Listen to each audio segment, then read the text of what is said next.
पिछले 3 माह के अंतर्गत में तो कई जगह पत्रकारों का हत्या कर दिया गया है और सरकार के तरफ से एक भी ऐसा इस पे जवाब नहीं दिया गया है। इस पे सर आपका क्या कहना है? दुख की बात यह है कि जिस दिन ये घटना घटी उस दिन हमारे प्रदेश के मुख्यमंत्री पुनः शपथ लेने का उन्होंने काम किया था।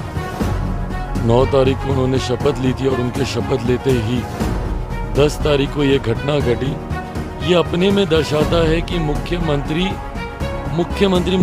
का खेल खेलने में इतने व्यस्त हैं। तो क्या यहाँ पे वो चिराग जलेगा और उस चिराग में ये जो जितने तमाम जो क्राइम करने वाले व्यक्ति हैं उस चिराग में जलकर खाक होंगे, ये कहना तमाम लोगों के। ये जिस दिन चिराग मॉडल धरातल पर उतर गया, मैं आप लोगों को विश्वास ही नहीं वादा करके जाता हूं, क्राइम अपराध जिस हद तक नियंत्रित होगा वो अपेक्षा कभी बिहार या बिहारी करने के बाद बोलने का कोई हिम्मत न कर सके, ऐसा नहीं देखा जा रहा है। प्रयास तो यही हो रहा है भाई, जिस तरीके से टारगेट किलिंग की जा रही है, प्रयास तो यही है कि उन लोगों की आवाज को दबा दिया जाए जो सच्चाई के लिए, न्याय के लिए जो लोग खड़े हो रहे हैं।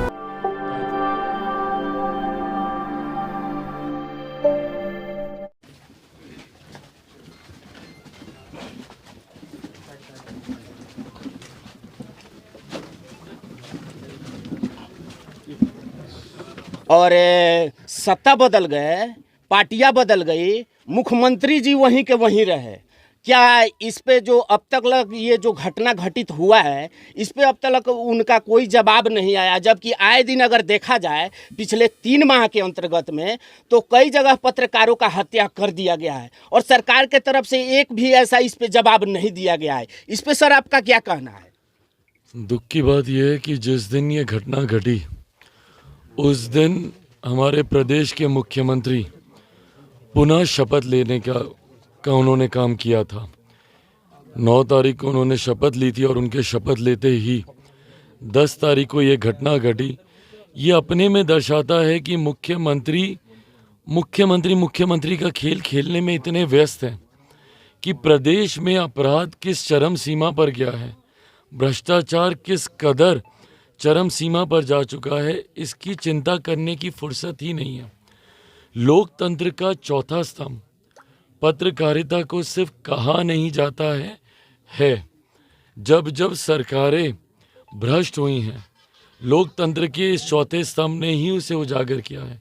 जब सरकारें कमज़ोर हुई हैं, लोकतंत्र के इस चौथे स्तंभ ने ही उन सरकारों की पोल खोलने का काम किया है। ऐसे में मुख्यमंत्री नीतीश कुमार जी की खामोशी, और मुख्यमंत्री हैं मैं इस नाते ही सिर्फ उनको संबोधित नहीं कर रहा हूँ, वो मेरे प्रदेश के गृह मंत्री भी हैं। पिछले 2 दशक में, लगभग 2 दशक से वो मेरे प्रदेश के मुख्यमंत्री और गृह मंत्री हैं। इन 2 दशकों में प्रदेश में अपराध बढ़ा या नियंत्रित हुआ, ये जिम्मेदारी मेरे मुख्यमंत्री की है गृह मंत्री होने के नाते। आज जब अपराध इतनी ज़्यादा चरम सीमा पर है, अपराधियों में जिस तरीके से निर्भयता के साथ वो अपराध को अंजाम दे रहे हैं, ये दर्शाता है कि भैया कानून का खौफ अपराधियों में अब रहा नहीं। दिन दहाड़े अगर एक पत्रकार की इस तरीके से गोली मारकर हत्या कर दी जाए तो आम नागरिक के साथ क्या होगा, इसका अंदाज़ा लगाना मुश्किल नहीं है।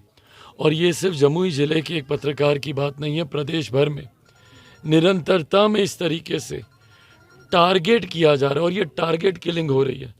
कुछ जाति, कुछ समुदाय के लोग ऐसे हैं जिनको चिन्हित किया जा रहा है, जिसमें पत्रकार हैं, जिसमें व्यापारी हैं और जिसमें समाज के हाशिए पे रहे हुए वंचित समाज के लोग हैं। इन लोगों को चुन चुन कर टारगेट करके मारा जा रहा है। और दुख की बात यह है कि प्रशासन हाथ पे हाथ धर के बैठा है आज इस घटना के 14 दिन के बाद। और ऐसा नहीं है कि आज जाकर मैं पहली बार मुख्यमंत्री नीतीश कुमार जी को इस घटना की जानकारी दूंगा। इससे पहले 10 तारीख को जब ये घटना घटी थी, हमारे पार्टी के तमाम साथी तुरंत तत्काल उस दिन भी आए थे, ज्योतिषी वगैरह। उसके बाद पार्टी का एक पूरा प्रतिनिधि मंडल आया था और इन्होंने आकर मुझे जानकारी इस विषय की दी थी। उस दिन मेरी बात भी यहाँ से हुई थी, उस दिन इन्होंने पूरी जानकारी दी थी और उसी दिन मैंने मुख्यमंत्री जी के संज्ञान में और डीजीपी महोदय के संज्ञान में ये पूरी घटना मैंने दी। आज पुनः इस घटना का विस्तृत तौर पर उनकी बिटिया के माध्यम से भी लिखित रूप में कई बातें मेरे संज्ञान में दी गई हैं। उन तमाम बातों को आधार बनाकर पुनः मैं मुख्यमंत्री और डीजीपी साहब के संज्ञान में मैं दूंगा। पर अफसोस इस बात का है, चिंता इस बात की है कि जिस तरीके से शासन प्रशासन की उदासीनता इन विषयों को लेकर दिखती है, ऐसा लगता नहीं है कि जब तक मुख्यमंत्री नीतीश कुमार हमारे प्रदेश के मुख्यमंत्री और गृह मंत्री रहेंगे तो प्रदेश में किसी को न्याय मिलेगा। सर क्योंकि ऐसा नहीं, इतिहास इसी ओर दर्शाता है। आज तक बिहार में बड़ी से बड़ी घटनाएं घटी हैं, ऐसी ऐसी घटनाएं जो आप मीडिया के साथियों ने उनको सुर्खियों में भी लाए, पर किसी को आज तक न्याय मिला नहीं। बिहार एक ऐसा प्रदेश है जहां पे कन्विक्शन रेट अगर आप देखें तो मात्र 6 से 7% है। देश भर में बाकी जगहों पे आप कन्विक्शन रेट देखें तो 90% से ज़्यादा है। मतलब अगर 100 क्राइम हुए तो 90% से ज़्यादा लोगों को वहाँ पे सज़ा मिलती है। बिहार में मात्र 6 से 7% है। मतलब 100 क्राइम हुए हैं तो 6 से 7 लोगों की अगर गिरफ्तारी हुई तो हुई, और वो भी आगे सज़ा मिलेगी कि नहीं या जानकारी या तथ्यों के अभाव में उनको छोड़ दिया जाएगा, वो अलग बात बनती है।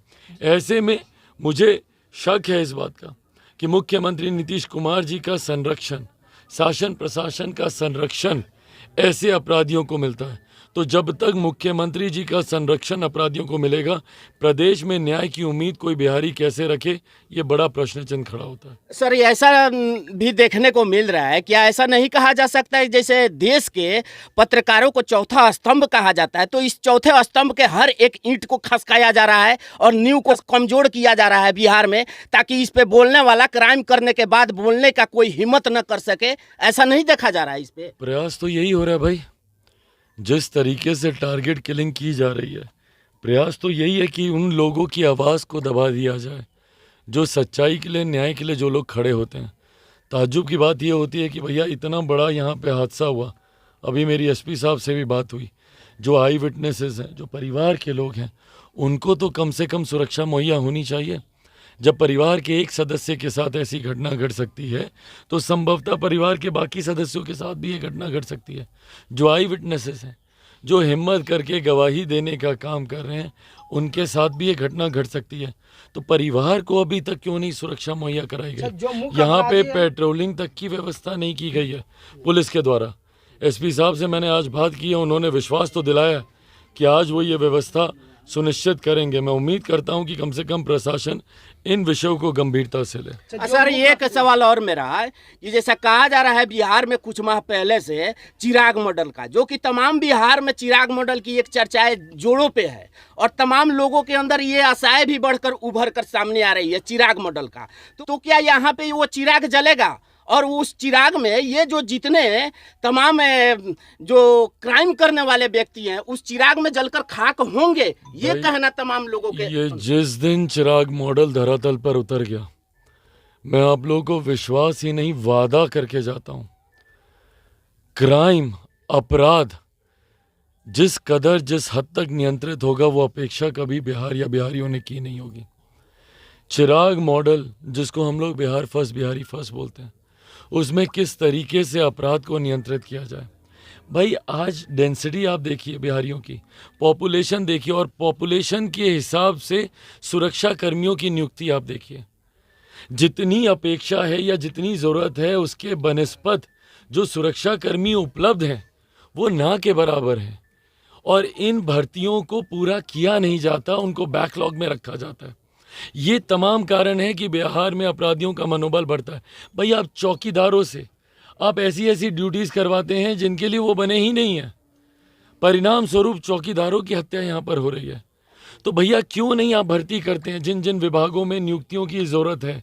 ये तमाम बातें चिराग मॉडल में मैंने अंकित की हैं, और इन तमाम बातों के माध्यम से मैं विश्वास दिलाता हूँ कि जिस दिन, और यही कारण है भैया कि बड़े बड़े सत्ताधारी लोग जो चिराग मॉडल से डरते हैं, जो भयभीत होते हैं कि भैया चिराग मॉडल की वजह से हम लोग हार रहे हैं, कहीं ना कहीं चिराग मॉडल नीतीश मॉडल पे तो भारी पड़ा ना। आज जब उनके राष्ट्रीय अध्यक्ष इस बात को कहते हैं कि चिराग मॉडल से हम लोग हारे, तो चिराग मॉडल, ये वादा करता हूं कि जिस दिन ये मॉडल धरातल पर उतरा, सही मायनों में अपराध कैसे नियंत्रित होता है, भ्रष्टाचार कैसे समाप्त होता है, और बिहार विकास की राह पर, भाई ये बच्ची है, पढ़ना चाहती है, IAS ऑफिसर बनना चाहती है, क्या व्यवस्था है? आज 25 साल लगे बिहार में हमारे ज़िले में एक केंद्रीय विद्यालय खुलवाने के लिए। मैंने उसको कैसे खुलवाया मैं जानता हूँ। राज्य सरकार ने उसके लिए ज़मीन तक नहीं दी। हम लोग रेलवे की ज़मीन पर हम लोग उसको खुलवाने का काम करें। मेडिकल कॉलेज है, उसको हम लोग कैसे लेकर आए। भाई ये कार्य अभी तक 25 साल जमुई ज़िले को बने हो गया, हो जाना चाहिए था। किस बात का इंतज़ार किया जा रहा था अभी तक। तो चिराग मॉडल इन्हीं तमाम चीज़ों का जिक्र करता है कि हर एक ज़िले में ही नहीं बल्कि हर एक प्रखंड में मेडिकल इंजीनियरिंग कॉलेज हों, हर एक प्रखंड में अच्छी शिक्षा स्वास्थ्य की व्यवस्थाएं हों। इन तमाम बातों को लेकर चिराग मॉडल आगे बढ़ रहा है। उम्मीद करता हूं कि लोगों का साथ जरूर मिलेगा।